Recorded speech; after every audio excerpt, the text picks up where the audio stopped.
Welcome to Nasdaq Trade Talks. I'm Jill Malandrino, global markets reporter at Nasdaq. Joining us at the market site in Times Square, we have Kinahan is back with us, chief market strategist at Tastytrade. We're going to talk about why the buy the dip strategy is not quite the thing that should be in the forefront right now, especially for 2022.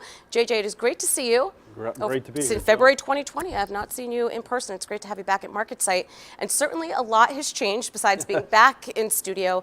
But the buy the dip strategy that we were talking about for 2 years is definitely not working for 2022. No, it isn't. And you know, it's so interesting, Jill, if you look at what's going on right now. There were two stocks, and you and I talked about this many times over the last few years, and that is Apple and Microsoft. People always tended to start there, and it would spread really quickly. There would always be a story or something that got retail investors excited. There really isn't that story right now. Apple and Microsoft have had a very difficult time. So when I think retail traders, when they look around, they're like, okay, where is the place I should be right now? And I think smartly, a lot of them in a market where they're selling assets, except commodities, they're just selling assets at the moment. And I think a lot of retail investors are taking a step back and saying, okay, I'm going to be a bit more selective. It's not what it was when we start to pop, buy, and you can ride it up a little bit quickly. Right, but you know what, perhaps this reset could also be healthy for the market. Valuations did have to come back in, even when we see companies on the private side coming public, how investors are being much more discernible. And earnings matter, profitability matters, revenue does matter, and perhaps that reset could be a good thing as we look farther out once we get past interest rates and inflation and supply chain issues. I couldn't agree with you more, Jill. And one of the things we're seeing, a lot of people are saying the market's become too speculative, et cetera. I actually think it's good for people longer term. A lot of younger investors who we've seen so many come into the markets over the last couple of years, which I absolutely love, most wonderful thing that there is. But many of them had never seen a market that doesn't go straight up. So for their long-term investing health, it's probably not a bad idea for them to see that markets do go both ways, although they may not have seen it in their lifetimes, or at least their investing lifetimes. So, the market forces discipline upon you.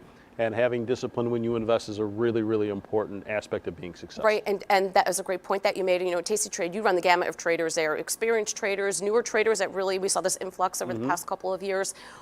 How are they approaching the market? Well, we have, as you said, a lot of experienced traders, but what I would say what we're seeing overall, really interesting in some of these stocks that, yesterday Target came out with their earnings, absolutely, just got demolished. Interesting to me to see a lot of our clients buying the stock near the end of the day or selling puts pretty far out of the money that would take more than a 1 standard deviation move in the next 30, 40 days to be in the money. So they were like, if I have to buy the stock, I'm buying the stock at so much of a lower level. So we're seeing a little bit of that pattern today in Cisco. So again, I think what you're starting to see is people are more willing to nibble, if you will, at the stocks that they feel are being overdone. Maybe not in an overall market way, but an individual stock way. And you look at what's going on in the VIX, where we haven't seen that explosion that you and I talk about a lot, about how the market's being measured. VIX has really had trouble staying over 30. We haven't seen panic there, which also tells me that a lot of this is because people were trading more individual stocks than perhaps in past down moves, where a lot of people were in the ETFs over the overall market. Yeah, and that is interesting. So the question is, are we waiting for another flush? That's anyone's guess. It's like calling the top or the bottom. Nobody knows. Right. And I think that's one of the habits you don't want to be in, is saying this is the absolute bottom or this is the absolute top. You don't have to do that. You can make a lot of money in between. And I think that's, people want to be the hero, and there's no reason to be in this situation. If you want to start buying something, of course, great. But you don't have to be all in at this point in terms of, well, I'm definitely calling the bottom right here. Yes, some people over time have gotten remembered for that, but there were a lot of bodies laying around them that no one talks about. Well, that's a good point. And speaking of the VIX, so in March and April 2020, we were looking at VIX over 80 because of the pandemic. I feel like we've had more prolonged volatility now over the course of a number of months. We're almost 6 months into the year at this point, and we're at that 30 to 35 level. Is it because in 2020 there was something we could identify, versus now there's a number of factors, and it feels like it's going to be a little bit longer term than recovering from the pandemic? Well, yeah, and if you think about it, if you get to a 32 VIX, what you're saying is that that's an implied 2% daily move. We've had a lot of big moves over back and forth in one session. Yes, which covers that range.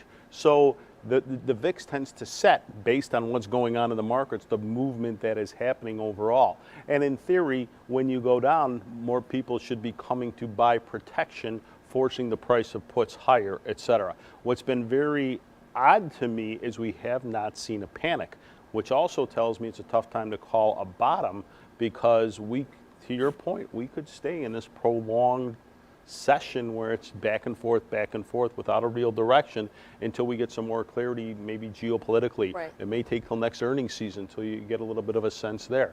So I think calling bottoms or tops is a fool's errand. And in general, there's a lot that can be traded at the moment. All right, JJ, appreciate the insight as always. Thanks for joining us on Thank Trade you, Talks. Jill. I'm Jill Malandrino, Global Markets Reporter at Nasdaq.